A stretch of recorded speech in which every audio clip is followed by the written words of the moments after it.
귀한 찬양 다시 한번 감사드립니다. 오늘 함께 나눌 말씀은 하나님이 열어주시는 길이라는 제목으로 창세기 33장을 중심으로 말씀을 나누려고 합니다. 제가 봉독해 드립니다. 야곱이 눈을 들어보니 에서가 400명의 장정을 거느리고 오고 있는지라. 그의 자식들을 나누어 레아와 라헬과 두 여종에게 맡기고 여종들과 그들의 자식들은 앞에 두고 레아와 그의 자식들은 다음에 두고 라헬과 요셉은 뒤에 두고 자기는 그들 앞에서 나아가되 몸을 7번 땅에 굽히며 그의 형 에서에게 가까이 가니 4절 다 같이 함께 봉독합니다. 에서가 달려와서 그를 맞이하여 안고 목을 어긋 맞추어 그와 입 맞추고 서로 우니라. 아멘. 모든 사람의 인생의 여정에는 크고 작은 전환점들이 있습니다. 저도 이렇게 목회하는 여정을 돌아보면 첫 목회지 시골 교회에서 했던 목회의 여정이 저에게는 전환점 같은 시간이기도 했습니다. 크든 작든 모든 사람의 인생마다 그 전환점은 있습니다. 야곱에게는 지난주에 우리가 읽었던 32장 야복강에서의 사건이 영적인 큰 전환점이었습니다. 하나님의 큰 은혜의 변화를 체험하고 자기의 모든 부족함과 추함을 다 털어놓고 주 앞에 고백했던 마음입니다. 그렇게 은혜를 입었지만 우리가 은혜를 입는다 할지라도 우리 앞에 있는 문제가 사라지는 건 아닙니다. 맞습니까? 우리가 은혜를 받아도 문제는 여전히 있는 겁니다. 우리가 대면해야 될 문제는 여전히 존재하고 있습니다. 즉 야곱이 그렇게 변화됐지만 형과의 만남은 피할 수가 없는 것입니다. 그래서 그 만남으로 이어가는 내용이 오늘 33장에 전개되고 있습니다. 먼저 1절, 2절을 좀 다시 보겠습니다. 1절, 2절 1절에 보면 야곱이 눈을 들어보니 에서가 400명의 장정을 거느리고 오고 있는지라 그의 자식들을 나누어 레아와 라헬과 두 여종에게 맡기고 2절 다 같이 읽어볼까요? 여종들과 그들의 자식들은 앞에 두고 레아와 그의 자식들은 다음에 두고 라헬과 요셉은 뒤에 두고. 오늘 1절, 2절 두 가지를 보면 적어도 두 가지는 우리가 좀 센스할 수 있습니다. 그건 뭐냐면 400명이 지금 에서가 사람들을 400명 거느리고 다가오고 있는 겁니다. 여러분, 첫 번째는 두려움이 있습니다. 두 번째는 이 두려움 속에서 이제 야곱이 가족 들고 나아가는데 누구를 가장 아끼는지를 알 수 있습니다. 어떻게 할 수 있냐면 제일 뒤에 누구를 낳는다를 보면 압니다. 누구를 낳았다고요? 제일 뒤에? 라헬과 요셉. 자기가 가장 사랑하는 아내 라헬과 그에게 직접 낳은 자는 요셉 하나밖에 없어요. 아직 베냐민이 태어나기 전입니다. 이 둘을 제일 뒤에 둡니다. 이렇게 두려움을 가진 채로 형을 만나러 가고 있는 길이었습니다. 3절 그러나 이 야곱에게 변화된 모습이 좀 보입니다. 자기는 그들 앞에서 나아가되 몸을 7번 땅에 굽히며 그의 형 에서에게 갑니다. 여기에도 역시 두 가지 사실을 우리가 알 수 있는데 적어도 하나는 그들 앞에서 나아갔다는 겁니다. 야곱은 뒤에 서지 않았습니다. 맨 앞에 서서 나아갔다는 겁니다. 그런데 사실은 약복강의 사건이 있기 전에 야곱은 언제나 뒤에서 움직였습니다. 그래서 17절 창세기 32장 17절에 약복강 이전의 사건에 보면 자기 종들을 먼저 보낼 계획을 다 꾸미고 형을 만나거든 이렇게 대답하라고 가르쳐주는 장면입니다. 앞선 자에게 명령하여 이르되 내 형 에서가 너를 만나 묻기를 내가 누구의 사람이 어디로 가느냐 내 앞에 것은 누구냐 이렇게 하거든. 18절 대답하기를 주의 종 야곱의 것이요 자기 주 에서에게로 보내는 예물이오며 야곱도 어디에 있다고요? 우리 뒤에 있습니다. 야곱은 뒤에 있습니다. 자기도 살고 싶었기 때문에. 한 가지 바뀐 것은 첫째로 제일 앞에 다시 33장 3절을 보면 앞에서 나아갔다는 겁니다. 야곱은 용기를 내는 겁니다. 내가 은혜를 입고 나니까 용기가 나는 겁니다. 그래서 여러분 하나님의 은혜를 입을수록 부족해도 여러분은 용기를 가진 자가 될 줄로 믿습니다. 용기를 가지고 나아가는 겁니다. 또 하나는 그 교만했던 야곱이 형님에게 7번이나 절을 하면서 나간다는 겁니다. 형을 이겨먹고 싶었던 동생입니다. 근데 자기가 장자권을 빼앗았던 이 야곱이 고개를 숙이면서 겸비한 태도로 나아가는 것을 성경은 보여주고 있습니다. 그런데 한 가지, 이럼에도 불구하고 한 가지 생각해 볼 것은 이 정도면 용서할 만하느냐 한 것입니다. 에서 형에게 했던 이 야곱의 태도를 보고 7번 정도 절하고 나오면 여러분이면 용서해 주시겠습니까? 사실은 야곱이 저지른 문제를 우리들은 많이 실감을 못합니다. 그냥 장자권 뺏었대, 축복 가로챘대, 이 정도인데 좀 실감나게 설명해 드릴게요. 장자권의 축복을 파충한 그릇에 빼앗는데, 장자는 이스라엘 사람들에게, 장자는 유산이 둘일 경우는 둘째 아들은 3분의 1이고 큰 아들은 3분의 2가 되는 겁니다. 현금으로 얘기해 드릴게요. 아버지 유산이 9억이면 3억 받을 놈이 얼마를 받는 거예요? 6억을 받는 거고, 6억 받을 형을 얼마를 주는 거예요? 3억 주는 일을 야곱이 저질러 버린 겁니다. 좀 실감이 나요? 그것도 형이 가장 힘들 때, 배고플 때 아버지가 슬슬 자기가 위조로 만들어 가지고 아버지 인감도장 갖고 가지고 형 찍으라고 여기다, 이렇게 사기를 친 사건입니다. 이런 동생이 7번 절한다고 여러분 용서하겠습니까? 아니면 따끔하게 혼내고 따져야 되겠습니까? 요거는요, 따져야 되는 겁니다. 그런데 33장 4절을 보면 그렇지 않은 에서의 태도가 나타난다는 겁니다. 이것이 참 의문의 장면입니다. 4절을 다시 한번 다 같이 한번 봉독합니다. 에서가 달려와서 그를 맞이해 안고 목을 어긋맞추어 그와 입 맞추고 서로 우니라. 여러분, 20년이 지났는데 어떻게 이렇게 금방 풀릴 수 있을까? 저놈을 죽이겠다고 했던 형 에서가, 그리고 야곱도 그것이 두려워서 그렇게 떨었는데 7번 절하고 나아가니까 에서가 뛰어와서, 걷지 않고 달려와서 그를 맞이해 안고 목을 껴안고 입 맞추고 우는 장면입니다. 마치 누가복음 15장에 집을 나갔던 탕자가 돌아왔을 때 아버지가 껴안는 것처럼 안아주는 것입니다. 일어나기 정말 어려운 화해가 한순간 일어나는 장면입니다. 정말 감동입니다. 그러나 이것이 쉬운 일은 아니었을 것입니다. 오히려 우리가 볼 때, 이성적으로 볼 때는 가능하지 않은 일이 일어나는 것처럼 보인다는 겁니다. 만약 이 이야기 중에 하나님이 빠져 있다면, 성경의 이야기가 아니라 세상에서 일어난 이야기라면 이거는 제목이 바뀌는 겁니다. 피는 돈보다 진한 겁니다. 이렇게 바뀌어야 되는 장면입니다. 그런데 실제적으로 에서가 어떻게 이렇게 변했을까? 혹시 나이가 너무 많아져서 너무 이모셔널해진 게 아닌가? 어려운 질문인데요. 형 에서와 야곱의 나이 차가 몇 년인지 아십니까? 어떤 분은요 12년이라고 그래요. 여러분, 쌍둥이입니다. 정신 차리시기 바랍니다. 어떤 분이 12년이라 했더니 오늘 일부 예배 때 7년 아니에요? 그러더라고요.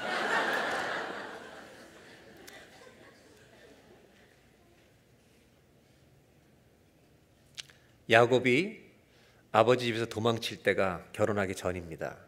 젊으면 20, 나이가 많았으면 30이었을 겁니다. 그리고 20년이 지났습니다. 젊으면 40, 나이가 들었어도 50입니다. 나이의 문제는 아닙니다. 성경은 에서가 어떻게 갑자기 변해서 동생을 껴안았을까? 이유를 알려주지 않고 있습니다. 어떻게 된 일일까? 어떻게 에서가 이렇게 변한 것일까? 혹시 제가 성경을 읽다 조금 우려했던 것은 이렇게 운 다음에 정신 차리고 자 계산하자, 혹시 이렇게 나오진 않을까? 그러나 성경을 뒤를 읽어보면 그런 조짐은 전혀 보이지 않습니다. 여러분, 무슨 일이 일어난 것일까요? 한 가지 보여주는 것은 이 형이 변화되기 전에 야곱에게 변화가 먼저 있었다는 것입니다. 창세기 32장이 있은 다음에 33장이 온다는 겁니다. 혹시 성경이 보여주는 건 이것이 아닐까? 여러분, 저와 여러분이 우리가 죄에서 돌이키면, 내가 내 꾀의 길로 가다가 하나님 말씀 앞에 나를 정직하게 돌이키면, 그때 하나님이 우리 인생에 문을 열어주시고 길을 열어주시는 것이 일어날 수 있다는 것을 보여주시는 것은 아닐까. 이렇게 두 사람의 화해가 야곱의 작품입니까? 에서의 작품입니까? 아니면 여러분은 하나님이 행하신 하나님의 작품이라고 믿으십니까? 우리도 경험하지만 씨름하다가 정말 갈등하다가 나는 이렇게 하고 싶지만 하나님의 말씀이 이 길로 가라고 해서 우리가 그 하나님 말씀에 순종하며 걸어갈 때 여러분 우리도 하나님이 길을 열어주시는 체험을 하신 적은 없습니까? 많이 있습니다. 순종의 길을 걷다 보면 내가 갈 수 없는 길을 주님이 열어줄 때가 있습니다. 내가 생각하지 못한 사람을 만나서 하나님을 통한 도움을 받게 하실 때가 있습니다. 여러분 하나님은 믿음을 가지고 살아가는 사람들의 인생의 길을 열어주시는 분인 줄로 믿습니다. 내가 하는 것이 아닙니다. 하나님이 열어주신 겁니다. 이것을 야곱은 눈으로 목격하고 몸으로 체험하고 있는 것입니다. 자기가 도저히 해결할 수 없었던 문제를 하나님이 풀어주신 겁니다. 33장은 야곱에게는 감사밖에 없습니다. 제가 올해 봄에 한국에 나가서 조선족 목회자 모임 훈련을 할 때 첫날 10명의 교육자가 모여서 자기를 소개하는 시간을 가졌습니다. 제가 아는 분들도 있었고 모르는 분도 있었기 때문에 구체적으로 자기가 어떤 목회하는지 소개하고 어떤 목회의 도움을 필요로 하는지 쭉 나누는 시간이 있었는데 한 목사님이 자기를 소개하다가 이렇게 얘기한 겁니다. 저에게 목사님이 밴쿠버에서 왔다는 게 저에게는 감격입니다 그러는 거예요. 그래서 밴쿠버에서 왔다는 게 감격인 건 처음 아무 일도 없잖아요. 무슨 얘기인가 들어봤더니 자기는 청년 때까지 예수를 믿지 않았다는 겁니다. 그리고 자기의 직업은 배를 타는 사람이었다는 겁니다. 선원. 청년 때 중국 사람 조선족으로서 배를 타고 밴쿠버에 정박한 적이 있었다는 겁니다. 밴쿠버에 왔는데 밴쿠버에 배를 타고 얼마 동안을 체류하고 있는 동안 밴쿠버에서 선원 선교하시는 분들이 배에 와서 복음을 전했다는 겁니다. 그때 자기는 예수님을 영접했다는 겁니다. 그리고 중국에 돌아가서 신앙생활 하는데 너무 열심히 하니까 사람들이 권해서 신학교를 가고 목사가 되어서 지금 아주 좋은 교회에서 목회를 하고 있는 주의종이 된 겁니다. 그런데 20년이 지나서 밴쿠버에서 목사를 만나니까 얼마나 감격스럽겠어요. 그래서 누구한테 복음을 들었냐고 제가 그 선언성회하는 목사님 얘기했더니 그분한테 들었다는 거예요. 제가 너무 기뻐서 돌아와서 그분한테 전해주려고 했지만 그분은 돌아가셨습니다 이미. 그래서 그 얘기를 해줬습니다. 그래서 듣는 모두가 감동이었습니다. 이렇게 하나님께서 역사하시는 만남들이 있다는 겁니다. 한 목사님이 배에 전도하러 갔다가 한 청년을 전도했는데 그분이 목사가 돼서 이제 저 같은 사람을 또 만나서 함께 교제하는, 이것은 그분의 이야기도 아니고 우리들의 이야기도 아닙니다. 주님이 한 사람을 향해 써가시는 주님의 이야기인 줄로 믿습니다. 야곱의 인생도 그렇고 그분에게 복음을 전한 목사님도 그렇고 그 복음을 듣고 목사님이 된 그분도 그렇고 우리의 인생도 그렇고요. 여러분 하나님이 우리의 인생을 써가고 계시다는 것을 잊지 마시길 바랍니다. 야곱의 입장에서 이런 겁니다. 자기가 저질러 놓은 어려운 관계입니다. 복잡하게 풀 수 없는 실타래가 꼬인 것처럼 풀 수 없는 형과의 관계입니다. 근데 이것을 하나님이 풀어주신 겁니다. 야곱은 이 형님과 껴안고 울면서 한 가지를 가슴속으로 깊이 깨달았을 것입니다. 내가 그렇게 많은 문제를 일으켜서 인생이 복잡해졌는데 내 인생은 내가 풀 수 있는 게 아니구나. 내가 믿음으로 오늘부터라도 정직히 가면 하나님이 열어주셔야 내 인생은 열리는구나. 혹시라도 저와 여러분은 복잡한 문제가 없습니까? 오늘 첫 번째로 야곱이 깨달은 것을 나누려고 합니다. 한번 따라 하실까요? 복잡한 나의 삶 가운데 하나님은 길이 되십니다. 한 글자가 빠졌네요. 늘 복잡한. 여러분 우리는 내가 저지른 문제가 많은 걸 아십니까? 내가 저질러 놓은 문제 때문에 풀 수가 없는 겁니다. 한 번만 더 따라 하실까요? 하나님은 길이십니다. 아멘입니까? 내 복잡한 문제에 주님이 길이 되십니다. 아마 오늘 예배 오신 분 가운데도 내 가정의 인생의 문이 막혀 있고 복잡한 분이 있을 것입니다. 근데 하나님은 이사야 43장의 말씀처럼 광야의 길이 되시고 길을 내시고 사막에 강을 내실 줄로 믿습니다. 그 주님이 저와 여러분의 주님이 되시기를 주의 이름으로 축복합니다. 지금까지 여러분의 인생을 돌아볼 때 하나님은 여러분의 인생을 막는 분이셨습니까? 열어주신 분이셨습니까? 혹시라도 막혀있던 분이 있다면 주님 붙들고 엎드리고 기도함으로 말미암아 내 인생의 복잡한 문제를 열어주시는 길 대신 하나님을 체험하는 은혜가 여러분의 인생에도 누려지기를 주의 이름으로 기원합니다. 저는 이벤 목회를 하면서 그런 만남들을 좀 가져봤습니다. 상담을 하거나 이러면 목사님, 저는 그 사람을 죽을 때까지 만나고 싶지 않아요. 저는 감정적으로 심정적으로 이해합니다.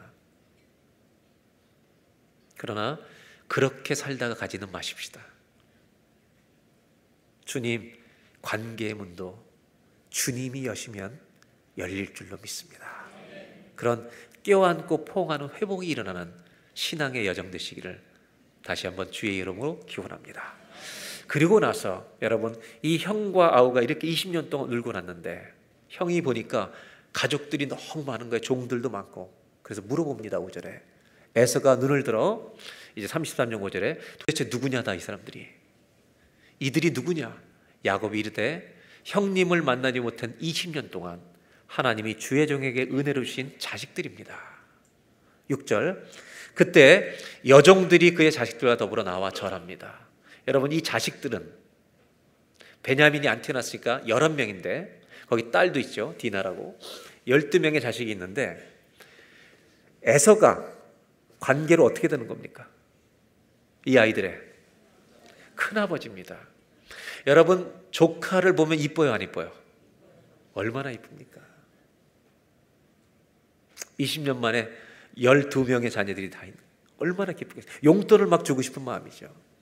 이런 기쁨 속에 제외합니다. 7절 레아도, 첫 번째 아내였던 레아도 자식들과 나와 절합니다. 그리고 요셉이 라헬과 더불어 절하니까 다시 한번 묻습니다. 에서가 8절에 에서가 이르되 내가 만난 바 이 모든 때는 무슨 까닭이냐? 야곱이 이르되 내가 주님께 은혜를 입기 위해서 이 많은 가축과 선물을 준비했습니다 라고 말합니다.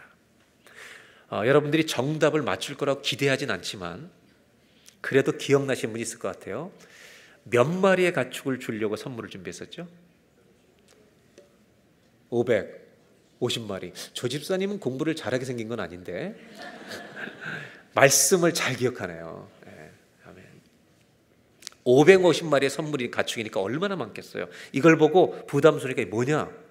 주께 은혜를 입으려고, 즉 형님의 마음을 달래려고 가져온 것입니다. 사실은 필요가 없는 거죠. 지금은 형의 마음이 녹아져 있으니까. 그때 33장 9절에 에서가 이렇게 말합니다. 내 동생아, 나도 부자다. 형이 많이 바뀌었어요. 그죠? 넉넉해졌어요. 네 소유는 네가 가져라. 이렇게 얘기합니다. 그때 10절에 우리가 잘한 유명한 고백을 여러분 야곱이 하는 겁니다. 다 같이 한번 이 유명한 고백을 함께 읽겠습니다.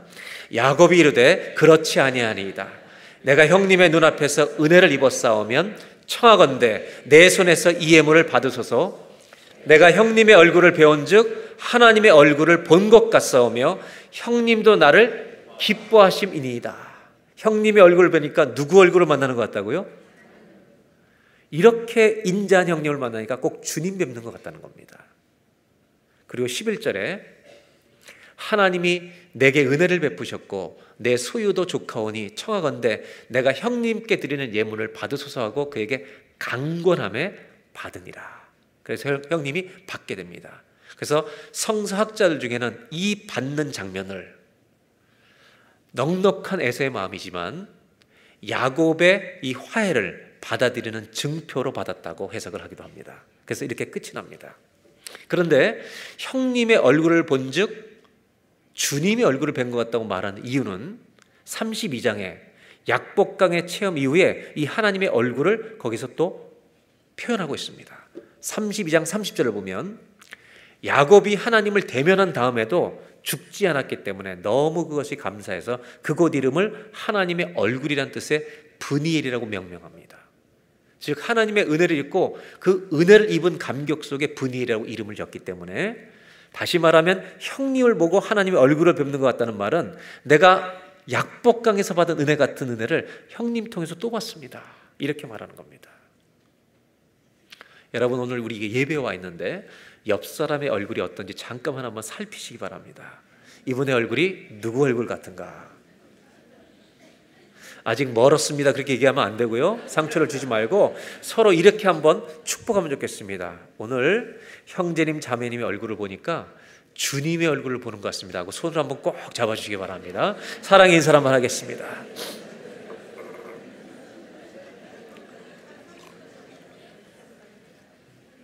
부부가 앉으신 분도 꼭 그렇게 하십시오. 남편 얼굴 보고 당신 얼굴 보니까 지겹다 이러지 말고 정말 주님의 얼굴을 뵈는 것 같다. 그런데 저는 한 가지 더 좀 부탁드리고 싶은 것은, 교인들이 예배당 안에서는 주님의 얼굴 같습니다. 문제는 이 예배당을 떠나는 순간 그 얼굴이 빛이 싹 바뀐다는 겁니다. 저는 이런 교인이 됐으면 좋겠습니다. 우리 모두가 예배당 밖에서, 사업하는 돈이 왔다 갔다 하는 현장에서, 친구들을 만나는 만남의 장소에서 그분들이 우리를 볼 때 하나님의 얼굴을 뵙는 것 같은 정결함이 있기를 바랍니다. 그것이 주님이 원하시는 그리스도인입니다. 예배당 안에서만 떠들지 말고 예배당 밖에서, 우리가 일하고 있는 현장에서 다른 사람들이 우리를 보고 당신 만나니까 정말 주님의 얼굴 만나는 것 같다. 이번 주에 한번 이렇게 살아보시는 몸부림이 있기를 바랍니다.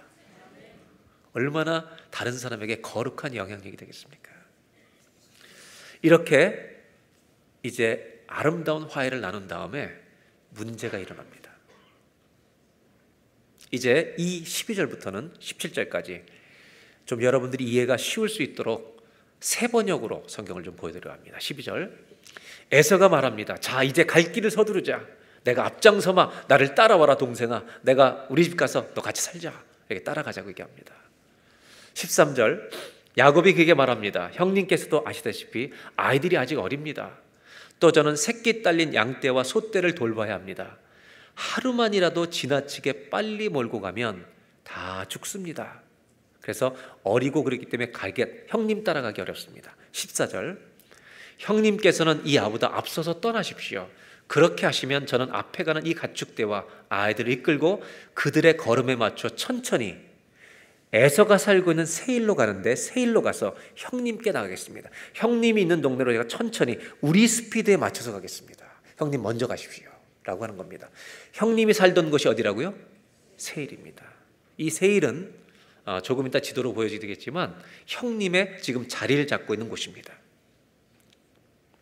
에서는 이렇게 말하고 형님 쫓아 세일로 갔을 것 같습니까? 안 갔을 것 같습니까?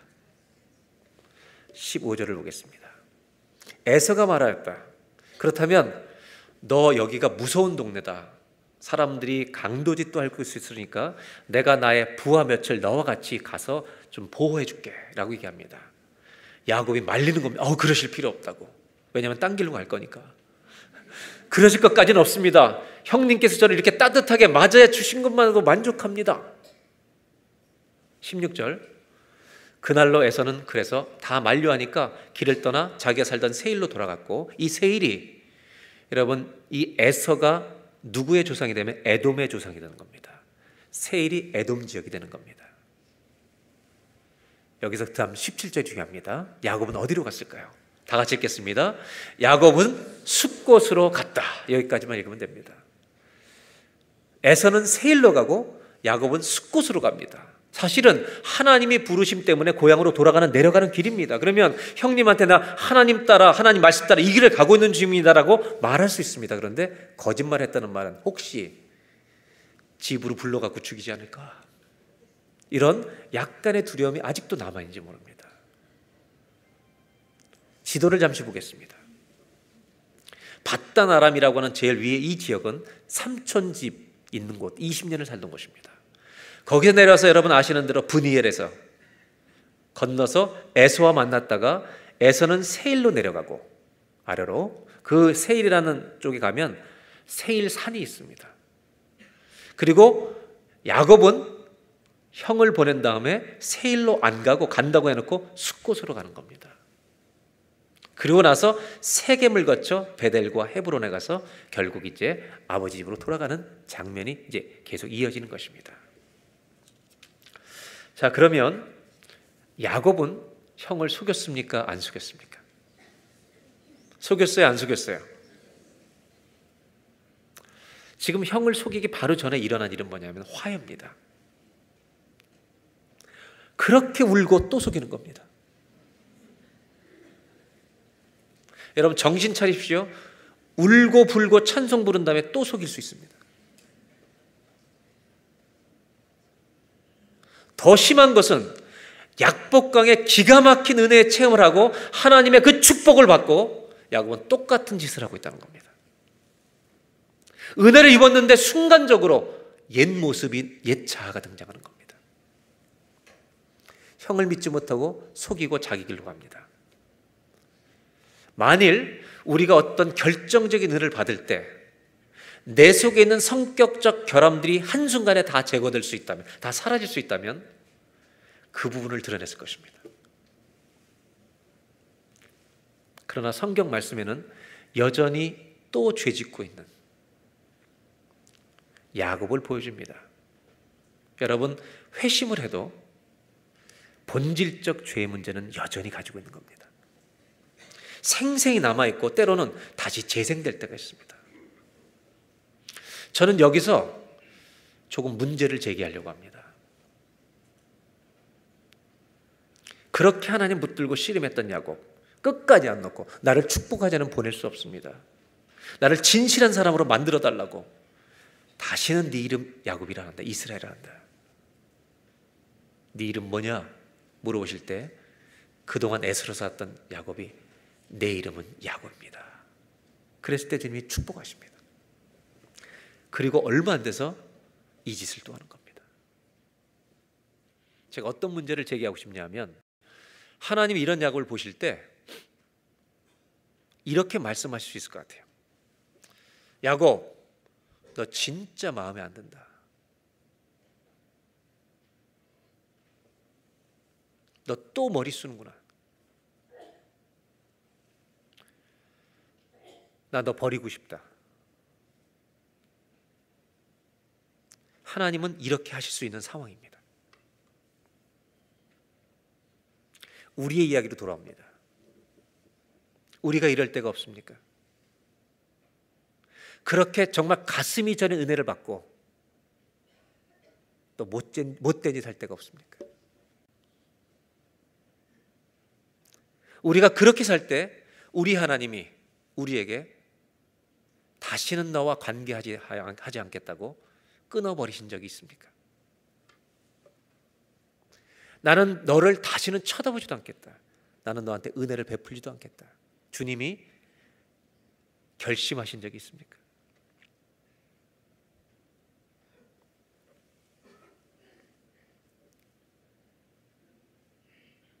저는 우리 안에 있는 죄의 끈질긴 속성을 봅니다.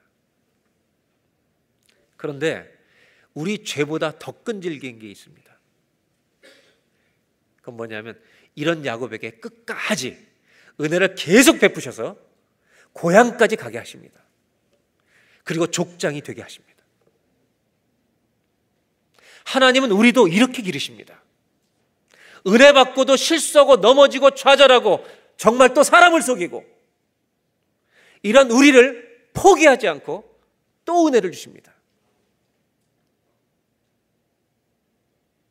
여러분, 우리의 죄보다 주의 은혜가 더 크십니다. 우리의 실수보다 하나님의 은혜가 언제나 더 크십니다. 여기서 너는 끝이야. 숲곳에서 헤어질 수도 있습니다. 주님은 끝까지 인도하십니다. 사실 주님이 우리에게 은혜를 중단하셔도 우리는 할 말이 없는 자들입니다. 그렇게 변화받고 그렇게만 은혜를 받고도 뻔뻔스럽게 짝이 없고 너무 쉽게 죄를 짓고 너무 쉽게 배반하고 이런 우리를 주님이 너 더 이상 내가 안 도와 이렇게 말씀하셔도 우리는 아무 자격이 없습니다. 그런데 감사한 것은요, 야곱의 이야기를 보면 하나님의 은혜는 unchanging, 변함이 없는 줄로 믿습니다. 주님을 붙들고 매달릴 때 야곱을 축복하셨는데 이 은혜만 해도 너무 감사합니다. 그런데 제가 나누고 싶은 건 뭐냐면 넘어지고 또 넘어지고 떡어지게 살아가는 이 죄성이 다시 등장하는 야곱의 모습, 우리들의 모습에도 불구하고 계속 은혜를 베푸신 이 은혜는 도대체 뭐냐 이거예요. 저는 이것을 이렇게밖에는 표현할 수가 없습니다. 은혜 위에 은혜입니다. Grace upon grace. 여러분, 우리가 회심할 때 주는 은혜, 회개할 때 주는 은혜, 이거는 너무너무 귀한 것인데 잘못 사는데도 계속 도와주는 은혜는 도대체 뭐냐 이거예요. 약복강의 체험을 하고 또 속이는 이 야곱을 끝까지 인도하시는 이 은혜. 저는 이렇게 생각해요. 이런 은혜를 베풀지 않으시면 우리는 소망이 없다. 하나님은 결국 한 가지 목적을 이루고 가시는 겁니다. 도표를 보겠습니다. 야곱은요, 발꿈치를 잡는 the heel grabber로 태어납니다. 그래서 남의 것을 빼앗았습니다. 이렇게 실수하고 또 형을 속이고 살려고 도망가는 야곱에게 하나님이 계속해서 쫓아다니면서 은혜를 주시는 이유는 사람 붙드는 자 아니다. 네 머리, 네 꾀 붙드는 사람 되지 마라. 하나님의 은혜 붙드는 grace grabber, 은혜를 붙들고 사는 사람이 되라고 우리를 계속해서 은혜를 베풀게 하시는 줄로 믿습니다. 결국은요, 우리가 우리를 거룩하게 할 수 없습니다. 주님의 은혜가 우리를 거룩하게 할 줄로 믿습니다. 두 번째로, 야곱은 계속해서 이런 은혜를 입으면서 고향까지 내려가는 이 여정 속에서 형과의 화해, 하나님이 열어주시는 이 모든 길들을 보면서 두 번째로 깨달은 게 이것입니다. 한번 따라 하실까요? 늘 부족한 나에게 하나님은 은혜 위에 은혜를 베푸십니다. 여러분, 우리 인생은 이런 단어가 들어가요. 늘 복잡해요. 늘 부족해요. 이렇게 넘어지고 은혜 받고 넘어지고 실수하는 우리들에게 하나님은요, 한 번의 은혜 갖고는 안 되는 거예요. 은혜 위에 은혜. 이 은혜로 우리를 살리고 계시는 줄로 믿습니다. 그렇다면 생각해 보세요. 이런 은혜 위에 은혜를 평생 부으신 하나님의 은혜를 받는다면 우리가 해야 될 건 뭐냐? 저는요, 평생의 회개가 있어야 할 줄로 믿습니다. 우리 죄를 저도 괜찮다는 것을 격려하는 게 절대 아닙니다. 하나님의 은혜가 얼마나 큰지를 자랑하고 싶은 겁니다, 여러분. 십자가에서 우리의 죽으신 사랑의 깊이가, 길이가 얼마나 깊고 긴지를 제발 좀 알자는 겁니다. 그런 은혜를 받고도 그렇게 눈물 흘리고도 또다시 죄를 짓는 우리를 끝까지 버리지 않고 끝까지 찾아주시는, 추적하시는 그 은혜를 끝까지 주신 하나님, 그 하나님을 안다면 평생 회개하고 살지 않을 수가 있겠습니까? 저는 저와 여러분들이 평생의 은혜를 베푸시는 주님 앞에 평생의 회개를 가지고 살아서 주님을 더 많이 닮아가는 멋진 그리스도인 되기를 주의 이름으로 축원합니다. 마지막으로 그 다음 절을 보겠습니다. 마지막 33장의 끝자락입니다. 18절로 20절. 야곱이 밧단 아람에서부터 평안히 가나안 땅 이제 세겝 성읍 숫곳에서 세겝까지 도착을 합니다. 세겜까지 갑니다. 그 성읍 앞에 장막을 치고 19절.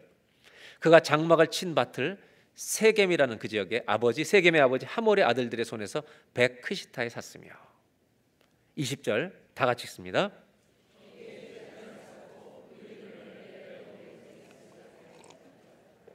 거기에 제단을 쌓고 엘로의 이스라엘, 하나님 이스라엘의 하나님이라고 하는 이름을 주께 드리며 명명하면서 거기서 제단을 쌓습니다. 이 마지막 구절이 또 하나 중요한 메시지를 우리에게 주고 있습니다. 지도를 다시 보겠습니다. 세겜은 브니엘에서 숫곳을 지나 요단강을 건너서 서쪽 편으로 가면 세겜 땅이 됩니다. 이게 세겜인데 세겜이 왜 중요하냐면 지금 세겜 땅에서 단을 쌓고 예배를 드린 이 장면이 왜 중요하냐면 이 자리는 자기의 할아버지 아브라함이 갈대아 우르를 떠나 고향 하란 제2정착지 하란을 떠나 약속의 땅 가나안으로 이동할 때 세겜을 거친 곳입니다. 그 세겜에서 아브라함이 할아버지 아브라함이 뭐 했는지 창세기 12장에 뭐를 했었는지 보여주고 있습니다. 5절부터 아브라함이 조카 롯과 아내 사레와 하란에서 모든 소유 얻은 사람들 데리고 가나안 땅에 들어갑니다. 6절 이 구절 읽으면 금방 기억납니다. 그 땅을 지나가다 세겜 땅 모래 상수리 나무는 다 기억합니다. 생소한 용어이기 때문에 우리 기억합니다. 세겜 땅 상수리 나무에 이르러서 거기 잠깐 거주합니다. 그리고 7절 다 같이 읽습니다. 여호와께서 아브라함에게 나타나 이르시되 내가 이 땅을 내 자손에게 주리라 하신지라 자기에게 나타나신 여호와께 그가 그곳에서 하나님이 아브라함에게 이 땅을 누구한테 준다고요? 자손에게 준다. 그런데요 이삭의 다음 세대 야곱이 도망쳐서 삼촌 갔다가 삼촌이 갔다 돌아오는 길에 세겜 땅에 머물면서 여기서 예배를 하고요 거기서 땅을 삽니다. 여러분 이런 장면이 오버래핑을 시키는 겁니다. 할아버지가 예배드렸던 곳에서 손자가 예배드리는 겁니다. 이 사이에 무수한 사연이 일어납니다. 그 모든 사연을 뚫고 주의 말씀이 성취됩니다. 아브라함이 예배드린 이 자리에 손자가 되는 야곱이 와서 예배드린다는 것은 여기까지는 너무너무 많은 사연이 있습니다. 그 수많은 사연이 많이 벌어졌음에도 불구하고 하나님의 말씀은 우리의 모든 실수와 연약함을 넘어서 그 말씀은 성취되게 하신다는 겁니다. 잠깐 예수님의 족보를 보겠습니다. 마태복음 1장 1절 아브라함과 다윗 하신 예수 그리스도의 계보라 2절 한 절만 딱 읽습니다. 다 같이 읽겠습니다. 아브라함이 이삭을 낳고 이삭은 야곱을 낳고 야곱은 유다와 그의 형제. 여러분 그냥 글자일 뿐입니다. 그런데 이 글자를 들어가 보면 아브라함이 이삭을 낳았다는 요 구절에 얼마나 많은 사연인지 아십니까? 아브라함은 자녀가 없었습니다. 75세 하나님 부르십니다. 그때 하나님이 말씀으로 약속하실 때 너의 후손이 자녀 하나도 없는데 하늘의 별처럼 모래 바다처럼 많아지리라 주의 말씀입니다. 하나님의 약속이 선포된 겁니다. 85세가 됐는데요 자녀를 낳을 수 있는 소망은 점점 끊어집니다. hopelessness. 여러분 소망은 절망 중에 나타나야 소망입니다. 그래서 아브라함과 사레가 85세 때 제 아이가 없자 주님을 조금 도와드리는 합니다. 그래서 몸종 하가를 사레가 줘서 아일란데 그 아들이 이스마엘입니다. 그때 하나님은 정색을 하고 말씀하십니다. 네 몸에서 난 자가 네 아들이야. 왜? 너의 약속은 내가 너를 향한 약속은 후손이 생길 것뿐만 아니라 복의 근원이 되리라 얘기하셔서 너의 후손의 씨를 통해 예수님이 오게 하실 약속을 준 거다라는 겁니다. 그리고 99세에 이삭을 얻습니다. 여러분 아브라함이 이삭을 낳는 것에는요 수많은 사연이 있지만 아브라함이 실수하지만 그 실수 때문에 약속이 성취되는 것이 예를 들면 불가능해지진 않습니다. 인간의 실수에도 불구하고 주의 말씀이 이길 줄로 믿습니다. 이 말은 여러분 가정에 자녀가 있든지 없든지 어떤 집에 넷이어서 고생이고 어떤 집에 없어서 섭섭하고 여러분 있든지 없든지 오늘날 나의 삶은 말씀이 이루어져 가는 삶이라는 걸 잊지 마시기 바랍니다. 이 얘기를 하는 겁니다. 다시 말씀으로 돌아옵니다. 야곱이 세겜 땅에서 예배드리겠다는 게 왜 중요할까? 왜 중요한지 이것은 상징적으로 굉장히 중요한 메시지가 있기 때문에 말씀드리는 겁니다. 여러분 잘 아시는 대로 야곱이 도망가던 때가 있었습니다. 삼촌 집으로. 그때 하나님이 갑자기 사자를 보내셔서 천사 꿈을 통해서 사닥다리를 오르락내리락 꿈을 꿉니다. 그때 28장 13절로 15절에 하나님이 이렇게 말씀하십니다.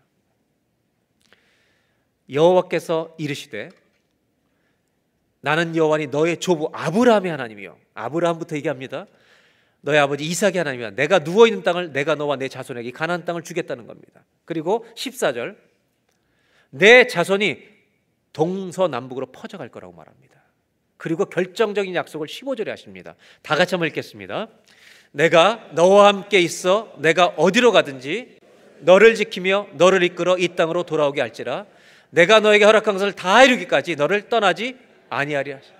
죄짓고 도망가는 야곱에게 이 은혜를 베푸시는 겁니다.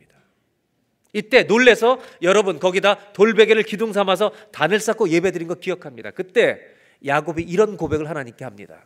서원을 하죠. 20절, 야곱이 서원하여 이르되, 잘 들으세요 이 말씀을. 하나님이 나와 함께 계셔서, 이때는 믿음이 좋을 때도 아니었겠죠. 내가 가는 이 길에서, 두렵고 도망가는 이 길에서 나를 지키시고 먹을 떡과 입을 옷을 주시어 21절, 내가 평안히 아버지 집으로 돌아가게 하시오면 여호와께서 나의 하나님이 되실 것이요.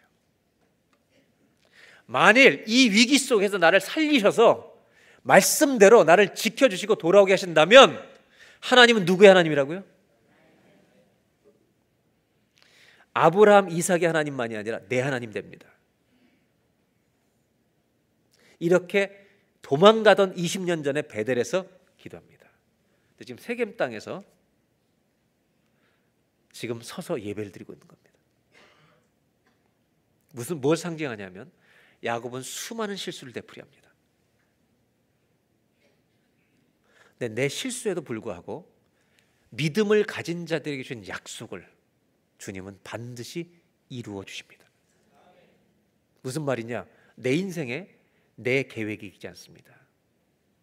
God's word prevails. 주의 말씀이 이길 줄로 믿습니다. 이것이 나타난 것이 현장입니다. 저는 그래서 믿습니다. 지금 우리가 여기서 이렇게 예배를 드리고 어떤 날은 찬양하다가 말씀을 듣고 기도하다가 우리가 울고 하는 이 성전에 40년 뒤에 우리의 손자들이 앉아 있을 것입니다.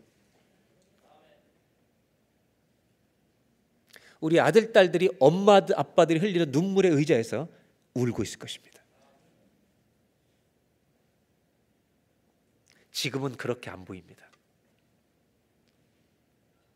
우리가 아브라함이 되고 그 아이들이 야곱이 될 것입니다.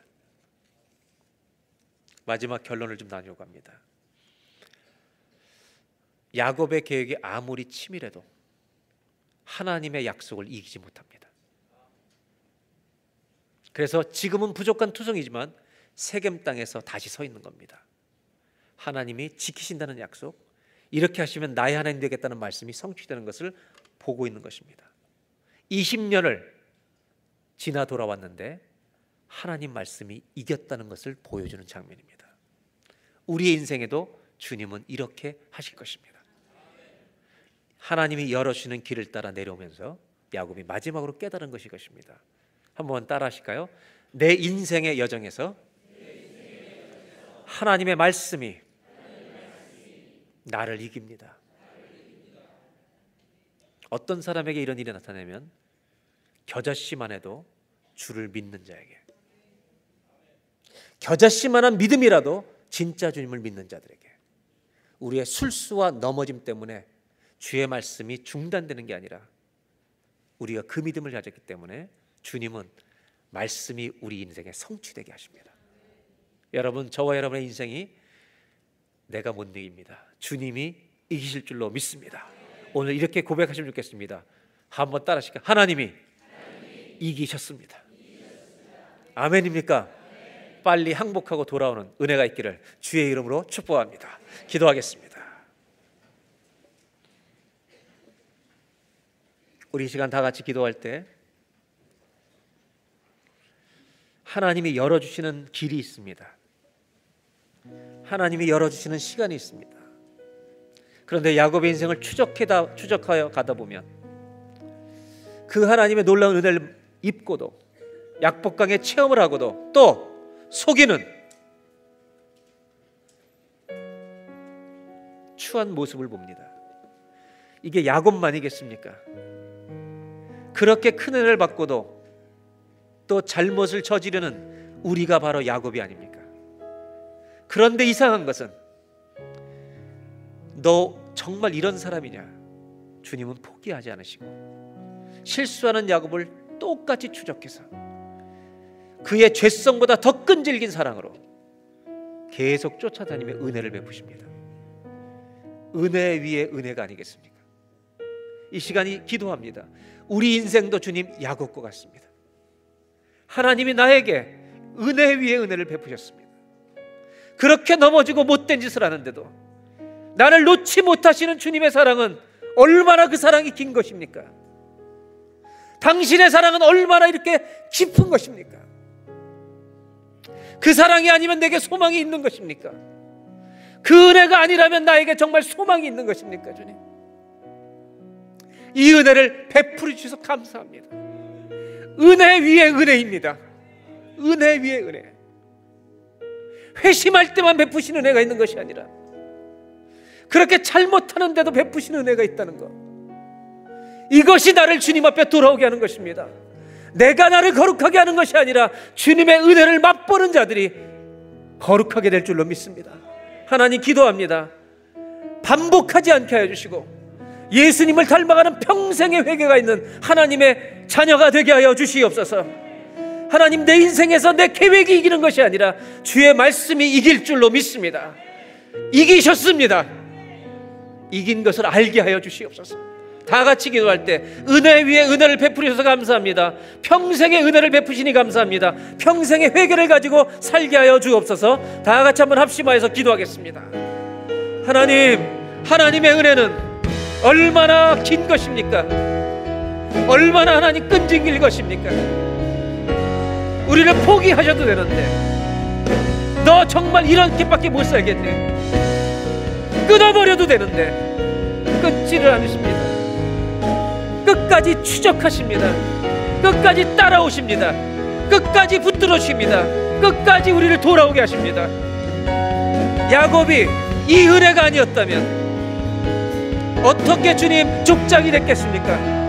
이 은혜가 아니었다면 어떻게 하나님 12지파의 아버지가 되었겠습니까? 인생은 은혜입니다. 하나님의 은혜가 전부입니다. 그 은혜를 누리는 우리들이 이 은혜를 안다면 한 번의 회개가 아니라 평생의 회개, 매일의 회개가 있게 하여 주옵소서. 그래서 하나님, 날마다 주님을 닮아가는 우리가 되게 하여 주옵소서. 하나님, 그 말씀의 은혜가 우리의 인생을 지배하게 하옵소서.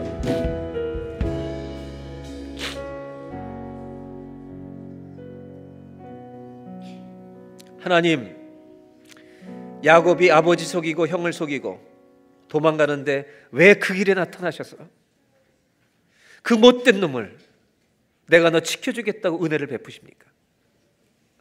삼촌 집에서도 속임을 당하고 속이고 그렇게 사는 야곱을 왜 그렇게 붙들어 주십니까? 왜 또 고향으로 돌아가라고 안내하십니까?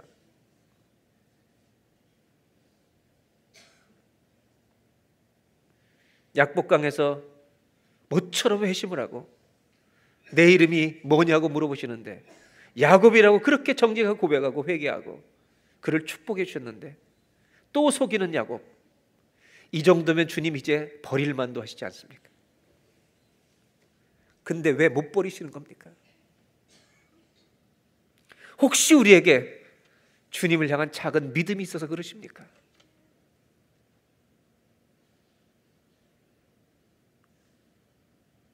주님, 감사합니다. 은혜만 주시지 않고 은혜 위에 은혜를 주셔서 감사합니다. 그것이 우리의 소망입니다. 오늘 야곱을 읽으며 우리가 세겜 땅에 서서 예배드리는 것처럼 우리가 오늘 예배 자리에 있습니다. 우리 부모님들이 예배했던 것처럼 우리가 예배하고 있습니다. 20, 30년이 지나 40년이 지나 우리의 자녀들이 여기서 눈물을 흘릴 것이고 우리의 손주들이 눈물을 흘리며 예배할 것을 우리는 믿습니다. 왜냐하면 우리의 꾀가 이기는 것이 아니라, 우리의 죄가 이기는 것이 아니라 주의 말씀이 이길 것을 믿기 때문입니다. 하나님 말씀이 이기셨습니다. 그 주님을 찬송합니다. 예수님의 이름으로 기도합니다.